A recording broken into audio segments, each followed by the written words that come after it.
If there is one thing to unite this world, it is the hatred of small talk.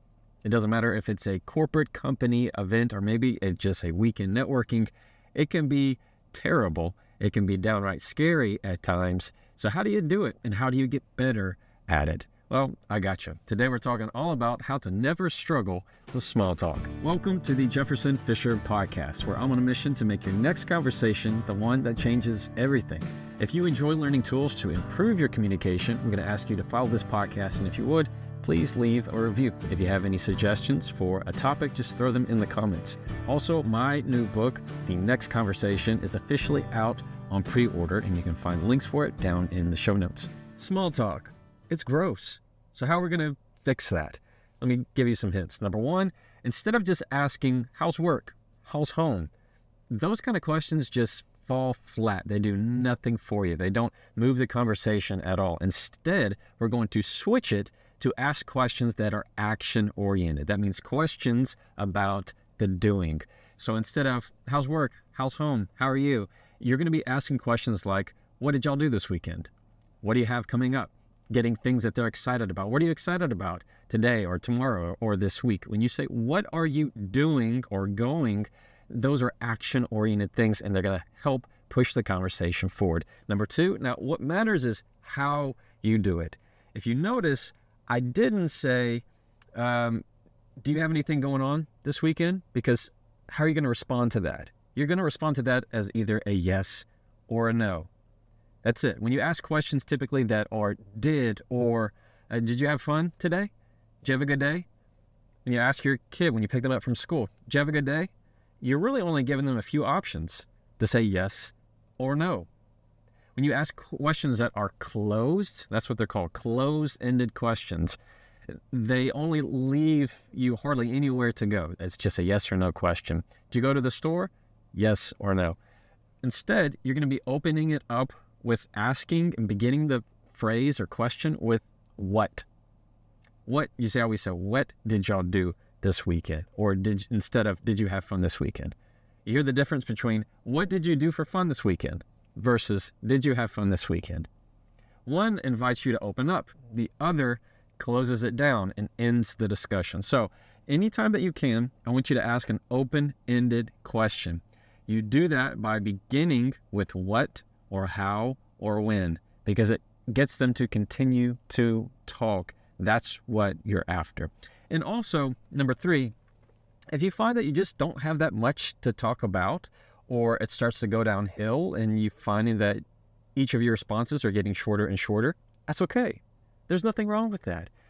People feel like there has to be a certain amount of time for it to count as small talk. No, if you just say hello to the person and you engage maybe in one little back and forth, that's small talk. You've done it. Congratulations. There's no medal. There's no reward. There's nobody counting and timing you to see how long you've been talking. Just if the conversation comes to a natural end, then just say, hey, great to talk to you, and politely end the conversation. Don't feel like you have to keep pushing and pushing to have some green check flag to say, I have accomplished small talk. It's a lot less than you think to make that happen. All right, now on top of making sure your questions are action-oriented, asking about the going, the doing, what they're excited about, what's up ahead, what's going on in the future, on top of making sure that you're asking open-ended questions that are leaving lots of space and begin with what, how, and when, and not did, that's going to close things off.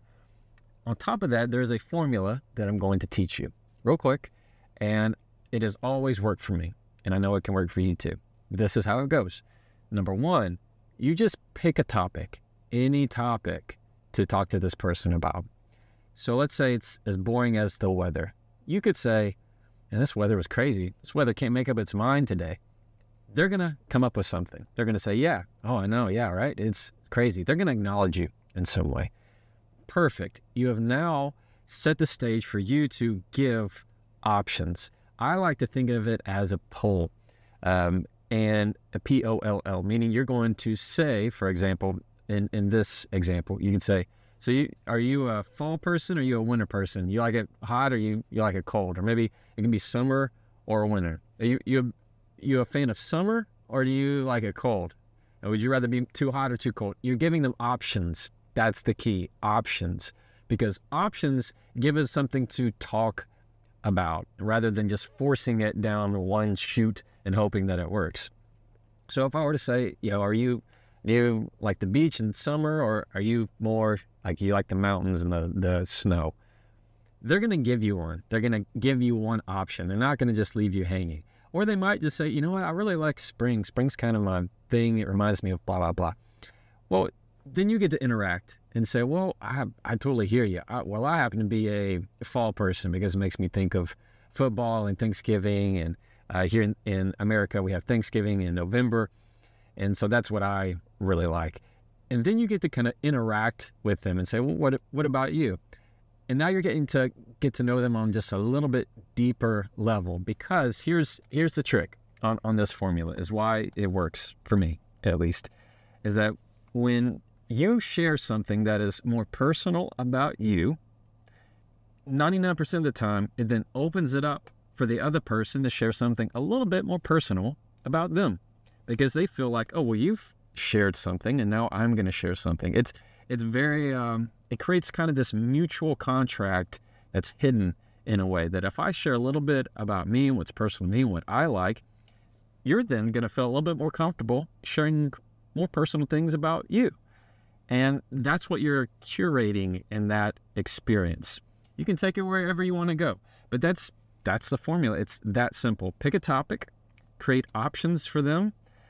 Maybe you create 2 options, at least 2, maybe 3 or 4, and then you share something as to which one is your favorite, and then ask them, what about you?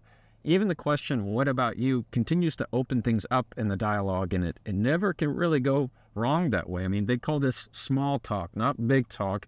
It's just something short, compact that you left at, oh, okay, I learned a little bit more about this person. And it's something that you can knock out really in just an elevator ride. It's very quick, very easy. Let's say you're coming off into the elevator straight from some rain or whatever. You can easily just open it up talking about really the weather, the news, whatever you want. Try that.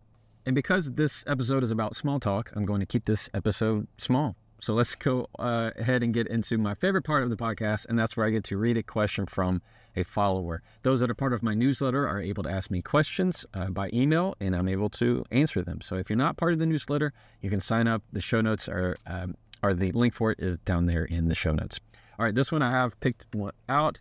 This is, let me pull it up. This is Linda, and she lives in Lubbock, Texas. Linda from Lubbock.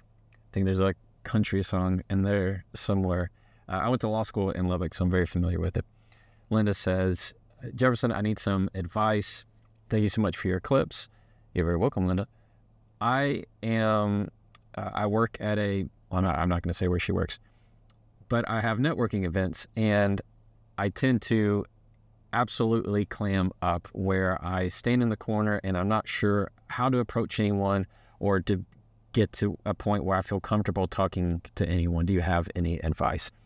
Linda, I'm sorry you're having trouble with that, and that's absolutely okay.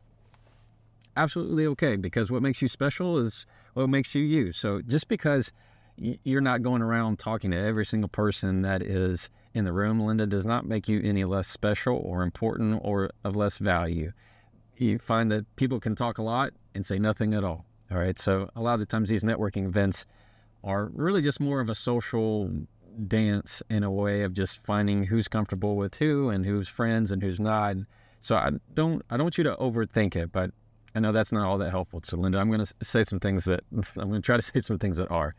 So when somebody is talking with you, one thing that you can do, that I like to do, is I will, it becomes subconscious, but if you want to find that you're more engaged with people and get kind of curious with people, physically, one thing that you can work on is I like to slowly, you just kind of cock your head a little bit to the side. That makes it look like you're much more interested in what they have to say, rather than just like, I just want to talk to you. So you don't want to have crazy eyes. You don't want to have it to where you feel like you're in front of their face. You're just kind of at a distance where your shoulders are relaxed. You feel relaxed. It helps me if you're holding something, especially these networking events. Everybody kind of expects you to have something in your hand. It does not have to be a drink. It can be a snack. It could be any kind of refreshment that they have, but it keeps your hands busy. And that's why I'm saying it, because it keeps your hands from having to like fiddle with themselves, or maybe you don't know what to do with them, so you kind of cross them. When you hold something, it keeps your stance open. And what I'm going to encourage you to do on top of that is to just barely slide your head to the side, either side. It doesn't matter, the left or the right, but it gives this posture of wanting to kind of be curious. And when you smile and you're asking questions and they start to respond, if you can just move your head just a little bit to the side, it's going to open them up as if, hey, you're being a little bit more curious about them to have more conversation. Another thing that's going to help, Linda, is understanding that don't go into these events thinking you have to talk to every single person. Like there's a win and a loss kind of thing. There's something to win and lose. That's not it. If you can just go in with the idea of just talking to one person, yeah, it's that basic. Just one person and having a good conversation with them. I would rather trade 20 little small talks that mean nothing at all versus one awesome conversation with somebody that I want to talk to every time. I'll trade that every single time.